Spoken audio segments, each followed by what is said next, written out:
अभी आगे देखना, छोटा सा वीडियो बताया, ज्यादा लंबा नहीं है। उस भविष्यवाणी में क्या बताया गया है जय गुरुदेव के द्वारा कि उस समय क्या होगा, कैसे तांडव मचेगा। आदमी सोचेगा कोई आदमी दिख जाए तो उसको काट के खा जाऊं, अन्न का दाना नहीं बचेगा, अन्न का दाना। और उस विकट परिस्थिति में गुरुजी कैसे आप और हमारी रक्षा करेंगे वो भी आप देखना, किस विधि से करेंगे। हमें भूखा नहीं मरने देंगे परमात्मा, किस विधि से और किनकी करेंगे वो भी आप देखना आगे वीडियो में। तो वो किला एकमात्र परम पूज्य सतगुरु रामपाल जी महाराज जी हैं। और जो व्यक्ति ये वीडियो देख रहे हो और अपना बचाव चाहते हो समय रहते, तो उन फर्जी नामदान केंद्रों पे जाके नाम दीक्षा मत लेना भैया, उल्टे मरोगे, उल्टे फंसोगे। सीधा सा उपाय है, सत्संग सुनो पहले। यूट्यूब पे किसी भगत से मेमोरी कार्ड लेके जो आपके संपर्क में आ जाए, कोई पुस्तक पढ़ के संत रामपाल जी महाराज जी के पहले सत्संग सुनो। अगर उनके आने तक आप सत्संग भी सुनते रहोगे और सत्संगों के माध्यम से वो जो नियम बताते हैं, जो बुराइयां छोड़ने के लिए कहते हैं, उनको आप छोड़ दोगे, आपका बाल विवाह का नहीं होगा, बाल विवाह का। और अगर उनको परमात्मा मान के, सत्संग सुन के, ज्ञान को आधार बना के कि धरती पे अगर कोई संत है तो केवल यही है, भगवान अगर कोई धरती पे है तो संत रामपाल जी महाराज है, अगर इतना विश्वास आपको हो जाए, उसके बाद में किसी भी सत्सेवक भाई बहन से संपर्क कर लेना।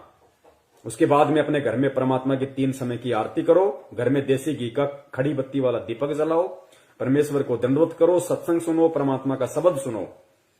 बाल बाका नहीं होने देगा परमात्मा, बाल बाका नहीं होने देगा, और कोई तरीका नहीं है। प्रकार की चीजें आगे युग में होने वाली है। जो लोग भगवान के साथ जुड़े होंगे, अच्छाई के साथ धर्म के रास्ते पर चल रहे होंगे, सिर्फ वही बचे। अब देखिए लास्ट पार्ट है, उसके बाद में हम परमपिता परमेश्वर जी की दया से थोड़ा आराम करेंगे फिर। तो ये लास्ट है कि वो विनाश का समय होगा, कैसा होगा, कैसा उसमें तांडव मचेगा, किस प्रकार से लोग त्राही त्राहीमान हो जाएंगे, कैसी कैसी विकट परिस्थितियां पैदा होंगी। आप देखना आप इन चीजों को।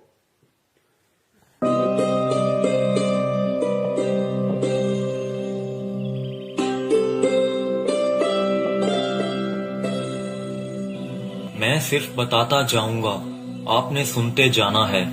जिसे समझना होगा वो समझेगा, जिसे हंसना होगा वो हंसेगा। लेकिन दोनों ही स्थितियों में ईश्वर का कार्य होता रहेगा, क्योंकि वो समय आ गया है कि जब स्वयं परमात्मा अपनी रूहों को वापस ले जाएगा अपने जहान में। हिंदू, मुस्लिम, सिख, ईसाई हर धर्म को मानने वाले यह जानते हैं कि उनके इष्ट ने फिर से इस मृत्यु लोक में आने की भविष्यवाणी कर रखी है। कलयुग में कलयुग जाएगा, कलयुग में सतयुग आएगा। पाप और अधर्म को चरम तक पहुंचाने में कामयाब मनुष्य ने बहुत ही जल्द अपने विनाश की राह तय कर ली है। और जो पाप और अधर्म का चरम कलयुग के अंतिम चरण में होना चाहिए था, वो इंसान ने अभी ही हासिल कर लिया है। लेकिन अधर्म के विनाश के लिए हर युग में कोई न कोई महाभारत होती जरूर है। जब परिवर्तन होना होता है, उस बीच संधि काल होता है, और संधि काल में ईश्वर प्रकट होते हैं और पाप और अधर्म का विनाश कर डालते हैं। देखो ये जगत वाले ये कह रहे हैं, जब संधि काल का समय होता है, जब युग परिवर्तन होता है, तो परमात्मा खुद प्रकट होते हैं, खुद प्रकट। सुनो इन बातों को। भारत होती जरूर है। जब परिवर्तन होना होता है, उस बीच संधि काल होता है, और संधि काल में ईश्वर प्रकट होते हैं और पाप और अधर्म का विनाश कर डालते हैं।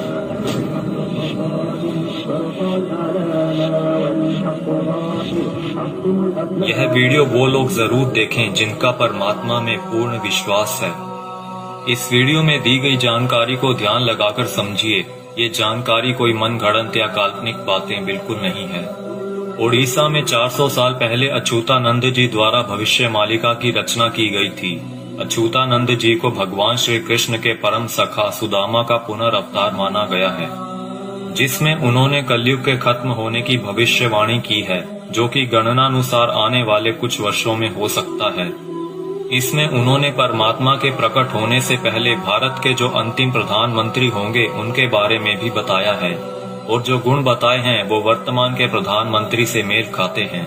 यानी लोकतांत्रिक भारत के अंतिम प्रधानमंत्री होंगे श्री नरेंद्र मोदी, और उसके बाद होगा उस ईश्वर का प्रकट होना, और पूरे भारत में मिलिट्री शासन होगा, या कहें राजतंत्र कायम हो। अंतिम प्रधानमंत्री नरेंद्र मोदी होगा, पूरे देश में मिलिट्री शासन होगा, उसके बाद प्रकट होगा कौन? परम पूज्य सतगुरु रामपाल जी महाराज जी उसके बाद पूरी दुनिया के सामने आएंगे।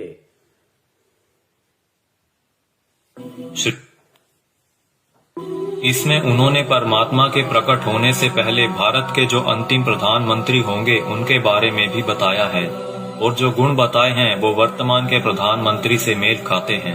यानी लोकतांत्रिक भारत के अंतिम प्रधानमंत्री होंगे श्री नरेंद्र मोदी, और उसके बाद होगा उस ईश्वर का प्रकट होना और पूरे भारत में मिलिट्री शासन होगा, या कहें राजतंत्र कायम हो जाएगा और पूरे विश्व में सनातन धर्म की पुनर्स्थापना होगी। हम बहुत ही भाग्यशाली हैं जो इस समय में जी रहे हैं जब इतिहास लिखा जाएगा और हमें उस दिव्य पुरुष परमात्मा को साक्षात देखने का मौका भी मिल सकता है।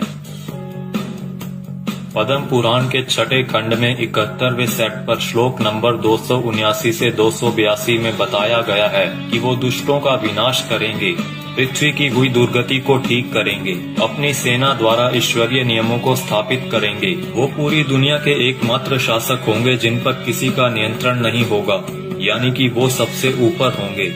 वो पूरी दुनिया पर धर्म की विजय पताका फहराएंगे और पूरे विश्व के लिए पूजनीय होंगे। जब वो सामने आएंगे तो देश में इमरजेंसी लागू होगी। पूरी दुनिया के टीवी चैनल्स के जरिए सभी लोग उन्हें जान जाएंगे। उनकी सेना होगी, एडमिनिस्ट्रेशन होगी और उनके समाज सेवी मनुष्य भी होंगे।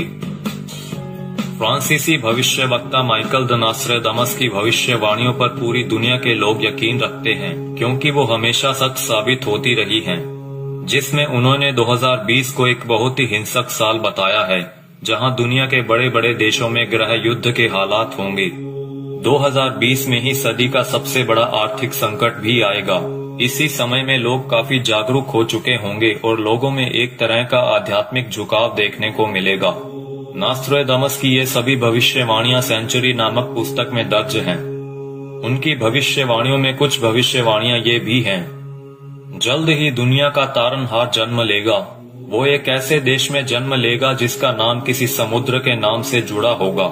आप जानते ही हैं कि पूरे विश्व में प्राचीन समय से ही भारत ही एक ऐसा देश है जिसका नाम एक समुद्र के नाम से जुड़ा है, हिंद महासागर। आगे नॉस्ट्रेडामस लिखते हैं, मैं उसे जब जब देखता हूँ मेरा सर सजदे में झुक जाता है।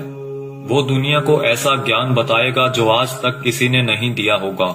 स्वयं को ज्ञानी विद्वान कहलाने वाले सभी उसके समक्ष नतमस्तक होंगे। वो सभी आत्माओं को वापस अपने देश ले जाएगा। माना जाता है कि ईश्वर के अवतार का प्रकट होना वैश्विक त्रासदी के समय में होगा। आज चारों ओर डर और हिंसा का माहौल है। तरह तरह की आपदाएं नित प्रतिदिन आती रहती हैं और आने वाला समय भी पता नहीं क्या लेकर आ रहा है। क्या यह वैश्विक त्रासदी का समय नहीं है? मनुष्य बहुत ही छोटा हो जाएगा और उसके सभी अस्त्र शस्त्र निष्फल हो जाएंगे। आज मनुष्य में नैतिक चारित्रिक गुणों का पतन होता जा रहा है और वर्तमान समय में चल रही महामारी के लिए मनुष्य के सभी प्रयास भी निष्फल हो चुके हैं। कई सौ वर्ष पहले हुए संत सूरदास और संत रविदास जी ने भी उस अवतार के लिए भविष्यवाणियां कर रखी हैं, जिनके ऊपर हमने अलग से वीडियो बना रखी है। हो सकता है कि संधि काल के बाद ईश्वर द्वारा चुने गए कुछ मनुष्य ही अगले युग में कदम रखें। इसीलिए इस समय में हम सभी को पूर्ण रूप से, पूर्ण प्रयत्न से अपना आध्यात्मिक विकास करने की जरूरत है। लेकिन अभी आपने मथुरा के संत तुलसीदास जी की भविष्यवाणियों के बारे में तो सुना ही नहीं, जिन्होंने सन 1971 से लेकर आगे के कई सालों तक अपनी शाकाहारी पत्रिका के माध्यम से आने वाले समय के लिए बहुत सारी भविष्यवाणियां कर लोगों को जागरूक किया है। सतयुग एक दिन में नहीं आता। ऐसा नहीं होगा कि आप सुबह उठेंगे और चारों तरफ देखेंगे कि सतयुग आ चुका है। युग परिवर्तन का एक लंबा काल खंड होता है। युग परिवर्तन की बेला का एक बहुत बड़ा संक्रमण काल होता है। जब युग बदलता है, एक युग जाता है और दूसरा आता है। तब जहां दो युगों की टक्कर होती है, महाविनाश होता है। चारों तरफ त्राहिमाम मचेगा। बहुत अकाल मौतें हो। पुण्यात्माओं, कैसी परिस्थितियां होंगी गुरुदेव के जेल से बाहर आने से पहले? ये बाहर आने से पहले की बातें हो रही है सारी। गुरुदेव के जेल से बाहर आने से पहले कैसी परिस्थितियां होंगी, कैसा भयंकर विनाशकारी समय होगा, और विनाशकारी समय में कौन बचेगा, किस प्रकार परमात्मा उसको बचाएंगे, सुनना ध्यान से। और ये जगत वाले कह रहे हैं, वीडियो बनाने वाले, कि अगर हमें वो सतयुग देखना है तो हमने अपनी भक्ति को बढ़ा देना चाहिए, अपना आध्यात्मिक विकास करने की शुरुआत कर देनी चाहिए। जब युग बदलता है, एक युग जाता है और दूसरा आता है, तब जहां दो युगों की टक्कर होती है, वहां विनाश होता है। चारों तरफ त्राही माम मचेगा, बहुत अकाल मौतें होंगी। लोग कीड़े मकोड़ों की तरह मरेंगे, लाशें पड़ी सड़ेंगी, उनको उठाने वाले नहीं मिलेंगे, कौन किसको उठाएगा। अब देखना, जो भगत भाई बहन 50 गज के प्लाट के लिए मारामारी करते हैं ना बिना ज्ञान के, बना लो, उधार ले लो, ये ले लो, वो कर लो, गुरुजी ने मुझे क्या मुझे लाभ दे दिया, मेरा कोई प्लाट नहीं बन पाया, मेरी कोई नौकरी नहीं लग रही, ये हो गया, फलाना हो गया, बिना ज्ञान के जो त्रुटियां निकालते रहते हैं। सुनो, आने वाले समय में क्या होगा, ये दुनिया के प्लाट खाली पड़े रहेंगे, जाके बस जाना किसी में भी। काल होता है, जब युग बदलता है, एक युग जाता है और दूसरा आता है, तब जहां दो युगों की टक्कर होती है, वहां विनाश होता है। चारों तरफ त्राही माम मचेगा, बहुत अकाल मौतें होंगी। लोग कीड़े मकोड़ों की तरह मरेंगे, लाशें पड़ी सड़ेंगी, उनको उठाने वाले नहीं मिलेंगे, कौन किसको उठाएगा। बच्चा, आज आप मुट्ठी भर पैसे लेकर जाते हो और बोरा भरकर अनाज लाते हो। आप बोरा भरकर नोट ले जाओगे, लेकिन मुट्ठी भर अनाज नहीं मिलेगा, अन्न का दाना नहीं मिलेगा। नाली में पड़े रोटी के टुकड़े को देखकर सोचोगे कि उठाकर खा लिया जाए। अन्न का दाना नहीं मिलेगा, नाली में पड़े हुए रोटी के टुकड़े को देखकर सोचोगे कि खा लिया जाए, वरना मरेंगे। उस समय में परमात्मा क्या करेगा अपने भगत के साथ, जो वर्तमान में उनको परमात्मा मान के मर्यादा में रह के भक्ति कर रहा होगा। आगे देखना, कौन किसको उठाएगा। बच्चा, आज आप मुट्ठी भर पैसे लेकर जाते हो और बोरा भरकर अनाज लाते हो। आप बोरा भरकर नोट ले जाओगे, लेकिन मुट्ठी भर अनाज नहीं मिलेगा, अन्न का दाना नहीं मिलेगा। नाली में पड़े रोटी के टुकड़े को देखकर सोचोगे कि उठाकर खा लिया जाए। ऐसा भयावह वक्त आएगा कि एक इंसान दूसरे इंसान को देखकर सोचेगा कि कब मौका मिले तो उसको काट कर खा जाऊं। भाई भाई आपस में जान के दुश्मन बन जाएंगे। परिवार में झगड़ा झंझट, जाति जाति में झगड़े, समाजों में भीषण टकराव होंगे।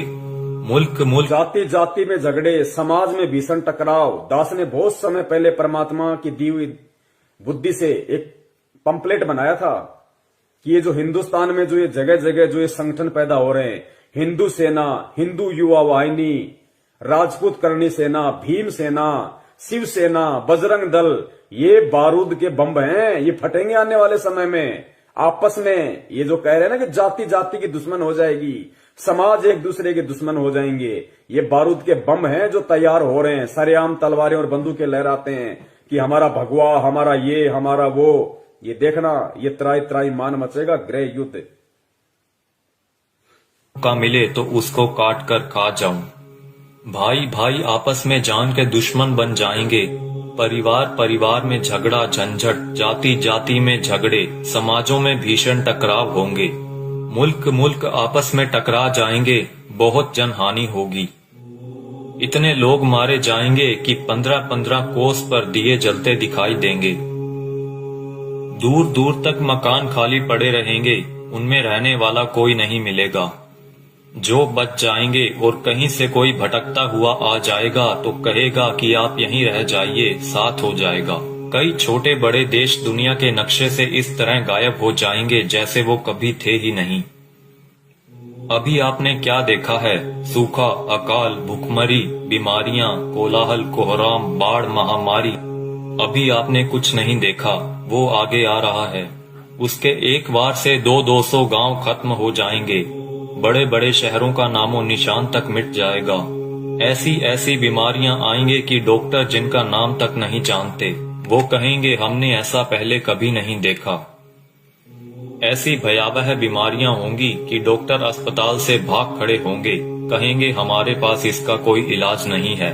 आप समझते हो सतयुग ऐसे ही चुपचाप चला आएगा? भयावह विनाश लीला के बाद जो मुट्ठी भर लोग बचे रहेंगे वो सतयुग का नया सूरज उगता हुआ देखेंगे। भयंकर विनाश के बाद में जो मुट्ठी भर लोग बचेंगे वो सतयुग का नया युग देखेंगे।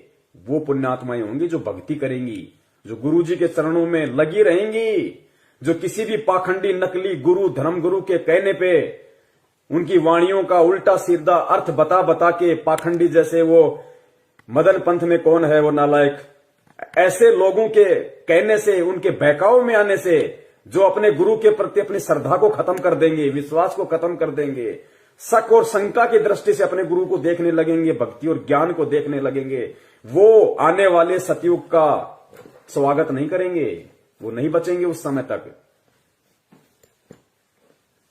का नाम तक नहीं जानते, वो कहेंगे हमने ऐसा पहले कभी नहीं देखा। ऐसी भयावह बीमारियां होंगी कि डॉक्टर अस्पताल से भाग खड़े होंगे, कहेंगे हमारे पास इसका कोई इलाज नहीं है। आप समझते हो सतयुग ऐसे ही चुपचाप चला आएगा? भयावह विनाश लीला के बाद जो मुट्ठी भर लोग बचे रहेंगे वो सतयुग का नया सूरज उगता हुआ देखेंगे और सतयुग की अगवानी के साक्षी बनेंगे। मुझे जो करना था मैंने अपना काम कर दिया है, अब कुदरत अपना काम करेगी।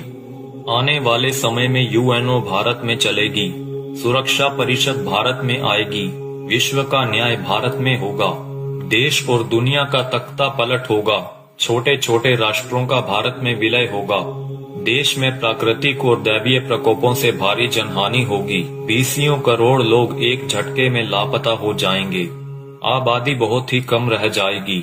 भारत की बहुत कम आबादी होने पर भी भरपेट खाना नहीं मिलेगा, इतने कष्ट आएंगे कि लोगों की कचूमर निकल।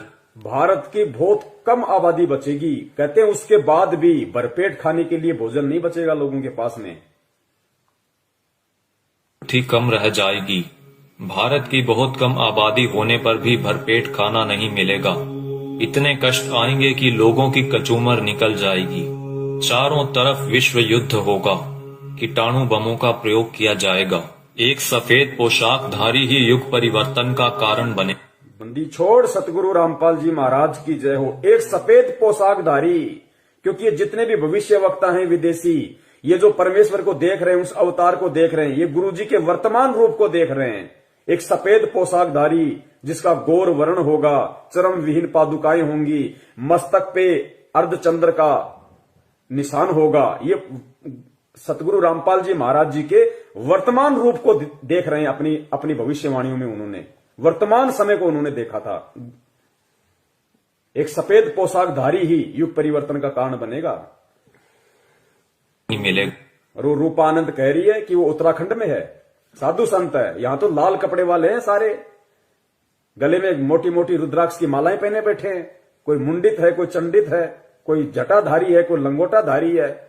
सफेद पोशाकधारी तो केवल परम पूज्य सतगुरु रामपाल जी महाराज है। आबादी बहुत ही कम रह जाएगी। भारत की बहुत कम आबादी होने पर भी भरपेट खाना नहीं मिलेगा, इतने कष्ट आएंगे कि लोगों की कचूमर निकल जाएगी।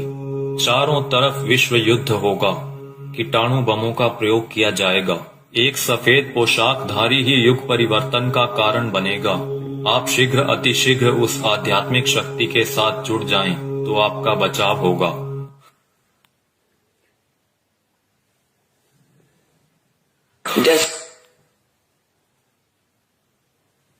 तो पुण्यात्माओं, सुना आपने किस तरीके का तांडव अभी मचना बाकी है, और उस तांडव में किस प्रकार से विकट परिस्थितियां देश और दुनिया के सामने पैदा होंगी, और उन विकट परिस्थितियों में कौन और किस तरह के व्यक्ति ही बच पाएंगे। ये भविष्य वक्ता हैं, ये जय गुरुदेव जी हैं। अगर इनकी भविष्यवाणियां सच ना हो तो गुरुदेव कभी भी इनकी भविष्यवाणी का जिक्र नहीं करते।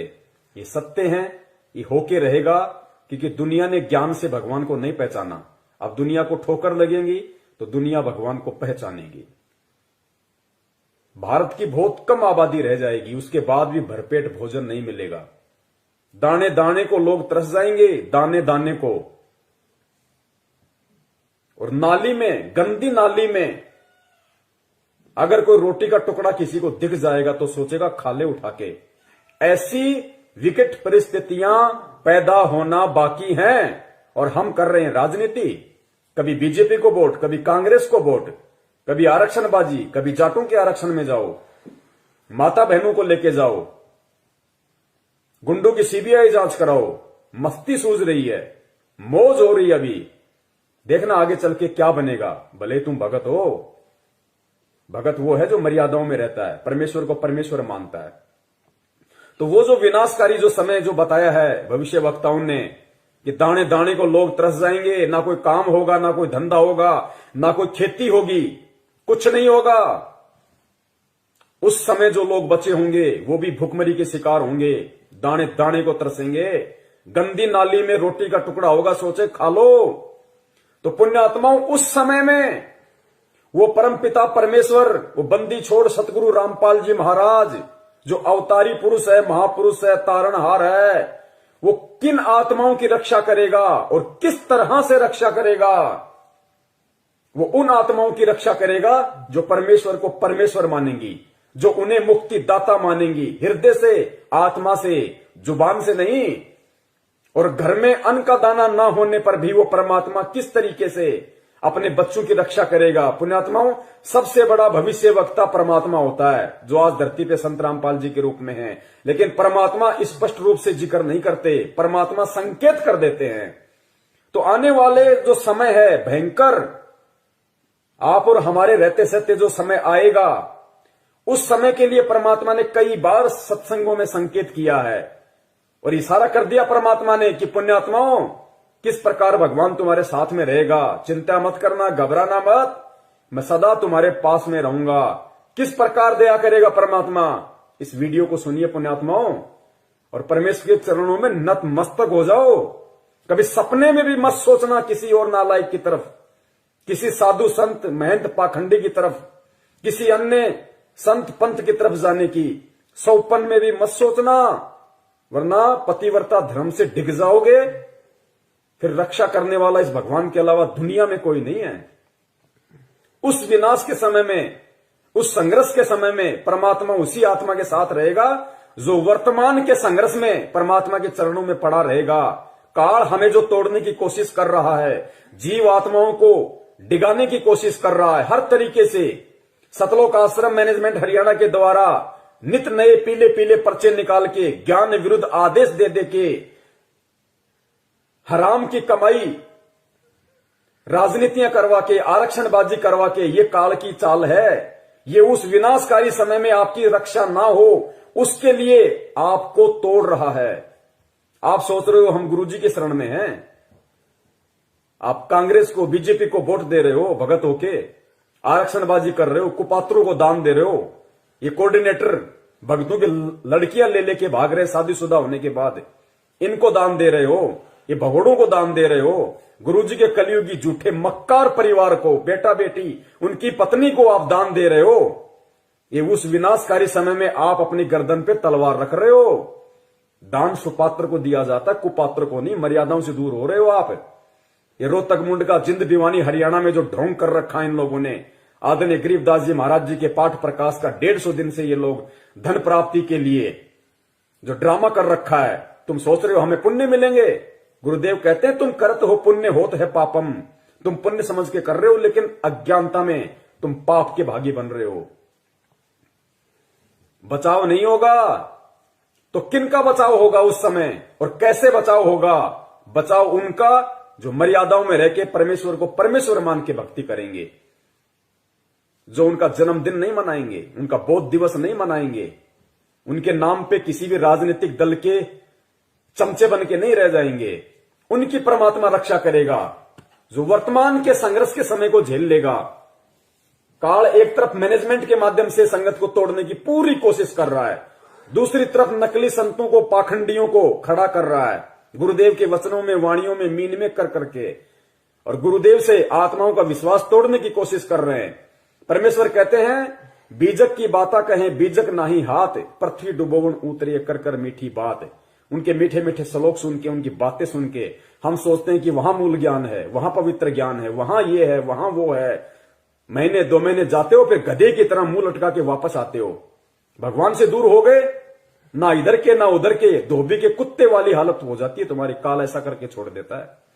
तो इस वर्तमान के संघर्ष के समय में जो संघर्षशील रहेगा, जो न टूटेगा, न डिगेगा, न झुकेगा, न मुड़ेगा, भगवान को सिर सौंप दिया तो सौंप दिया, उस आत्मा की परमात्मा फिर उस संघर्ष के समय रक्षा करेगा, जो आज उस परमात्मा के लिए संघर्ष कर रहा होगा। और किस प्रकार परमात्मा रक्षा करेगा?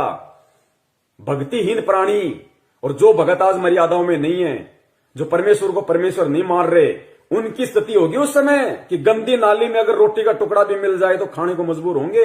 और जो भगत होंगे, जो सत्सेवक होंगे, सच्चे सेवक होंगे परमात्मा के, उनकी परमात्मा कैसे रक्षा करेगा? सुनो गुरुदेव के मुख कमल से। जैसे दास बार बार आपको कथा सुनाता है कि जिस समय परमात्मा के नाम से झूठी चिट्ठी लिख दी थी कबीर जी के नाम से, और 18 लाख प्राणी साधु संत आगे थे। वो साधु संत कौन थे? घर छोड़कर जंगलों में अपने गुरुओं के पास भक्ति के लिए, भगवान के लिए भटक रहे थे। वो उनकी विशेष प्यारी आत्मा थी। अब वहां उन 18 लाख को 3 दिन तक झोंपड़ी में बैठे गरीब दुलाई ने, वो तो भगवान थे, लीला कर रहे थे, 3 दिन तक उनको वो भोजन खिलाया जो कभी सुना भी नहीं था उन महापुरुषों ने, भक्तों ने, साधुओं ने। और सोना की मोहर दी और दोहर दी और छक्के हलवा पूरी कचौड़ी जलेबी छक छक खावा, छा बखावा, दिन में भूखे मरे तिंदरे बुगड़े खानिए थे होते। तो उनके लिए जब ये लीला कर दी, पृथ्वी का को माल भी नहीं था, सतलोक से ला दिया जाता ने। पृथ्वी का माल नहीं था, काशी का भंडारा किया परमेश्वर ने, 18 लाख को खिलाया दिन में 4-4 बार। इस पृथ्वी लोक का नहीं था, वो सतलोक से लाए थे परमात्मा। और फिर आगे देखना पुण्यात्माओं, किस प्रकार उस विनाश के समय में जब ऐसी संकट पैदा होगा, ऐसी विकट परिस्थितियां पैदा हो जाएंगी, क्योंकि गुरुदेव तो परमेश्वर है, अंतर्यामी है, उनको तो पता है उस विनाश के समय का। उस समय का थोड़ा सा जिक्र परमेश्वर ने किस प्रकार किया कि बच्चों, तुम्हारे घर में अगर 2 दाने भी होंगे तो परमात्मा क्या करेगा, फिर देखना। उसको कहते हैं भक्ति का प्रतिफल। मेरे बुगड़े खानिए थे होता है। तो उनके लिए जब ये लीला कर दी, पृथ्वी का को माल भी नहीं था, सतलोक से ला दिया जाता है। तो आने वाले समय में जैसे जनसंख्या बढ़ रही है, 100 वर्ष के बाद क्या खाएंगे ये, अगर ये माहौल नहीं बदलाते? फिर भगवान व्यवस्था करेगा। आपके घर में 2 दाने होंगे, तड़के भरा पाओगा मटका, पिप्पा भरा पाओ। आपके घर में 2 दाने होंगे ना, 2 दाने, तो परमात्मा कहते हैं भक्तिहीन प्राणियों की तरह मैं तुम्हें गंदी नाली में पड़ा हुआ रोटी का टुकड़ा नहीं खाने दूंगा। बच्चों, तुम्हारे घर में अगर 2 अन्न के दाने भी होंगे रात को, तो सुबह तुम्हारे उठने से पहले परमात्मा उस मटके को अनाज से भर देगा। ऐसी रक्षा करेगा परमेश्वर अपनी आत्माओं की। इसलिए हमारे को विश्वास होना चाहिए दृढ़ अटल कि धरती पे अगर भगवान है तो संत रामपाल जी महाराज है, उनके अलावा कोई पुरुष नहीं है। बंदी छोड़ सतगुरु रामपाल जी महाराज की जय। पिका को माल भी नहीं था, सतलोक से ला दिया जाता है। तो आने वाले समय में जैसे जनसंख्या बढ़ रही है, 100 वर्ष के बाद क्या खाएंगे ये, अगर ये माहौल नहीं बदलाते? फिर भगवान व्यवस्था करेगा। आपके घर में फिर भगवान व्यवस्था करेगा। आज हम जो काम धंधा कर रहे हैं, 2 के 4 कर रहे हैं, हम जो अपना दिमाग चला रहे हैं कि हम कर रहे हैं तो खा रहे हैं, ये सब फेल हो जाएंगे। आज भी परमात्मा दे रहा है, आज भी परमात्मा ही करवा रहा है। कैसे करेगा परमात्मा, देखना। माहौल नहीं बदलाते, फिर भगवान व्यवस्था करेगा। आपके घर में 2 दाने होंगे, तड़के भरा पाओगा मटका, पिप्पा भरा पाओगा आटेगा, इस तरह कर देगा दाता आपके लिए। लेकिन साध वचन पलटे नहीं, चाहे पलट जाए ब्रह्मांड। अगर परमेश्वर ने ये वाणी कही है कि आपके घर में 2 दाने होंगे, सुबह मटका भरा हुआ मिलेगा, तो वो विकट समय आएगा, वो 2 दाने वाला समय आएगा भाई। तभी परमेश्वर ने इस वाणी का जिक्र किया, ये बात कही है परमात्मा ने कि आपके घर में 2 दाने होंगे। नहीं तो भगत आज हम अपना काम धंधा कर रहे हैं, अपना कमाई रहे ना, लेकिन एक समय ऐसा आएगा ना काम होगा, ना धंधा होगा, ना कोई घर से बाहर निकलेगा, डरेंगे, सहमे हुए होंगे, डरे हुए होंगे। उस समय परमात्मा कहते हैं कि जो भक्तिहीन प्राणी भूख के मारे क्या करेंगे, कब तक घरों में बैठे रहेंगे, ना ये ब्रह्मा रक्षा करेगा, ना विष्णु करेगा, ना दुर्गा करेगी, ना काल, ना महाकाल, ना देवी देवता, ना भैरू, ना भूत, ना यार, ना रिश्तेदार, ना मां, ना बाप। आज हम जिनके लिए भगवान से दूर हो रहे हैं कि मेरी मां रुष्ट हो जाएगी, मेरा बाप मुझे लड़ेगा, मेरी पत्नी मुझे छोड़ के चली जाएगी, उस समय कोई नहीं आएगा, वो परमेश्वर आएगा उस समय रक्षा करने के लिए। किनकी? जो भक्ति करेंगे, जो भक्ति करने की इच्छा से होंगे। रही है 100 वर्ष के बाद क्या खाएंगे ये, अगर ये माहौल नहीं बदलाते। फिर भगवान व्यवस्था करेगा। आपके घर में 2 दाने होंगे, तड़के भरा पाओगा मटका, पिप्पा भरा पाओगा आटे का, इस तरह कर देगा दाता आपके लिए। लेकिन भक्ति करवाने के लिए छोड़ सतगुरु रामपाल जी महाराज की जय हो। ये उनकी करेगा जो भक्ति करेंगे, और जो बकवाद ये उनकी करेगा जो भक्ति करेंगे, और जो बकवाद करेगा वो अपना करते रहेंगे, वो गंदी नाले के टुकड़े खाते रहेंगे भगत होके भी। पिप्पा भरा पाओगा आटे का, इस तरह कर देगा दाता आपके लिए। लेकिन भक्ति करवाने के लिए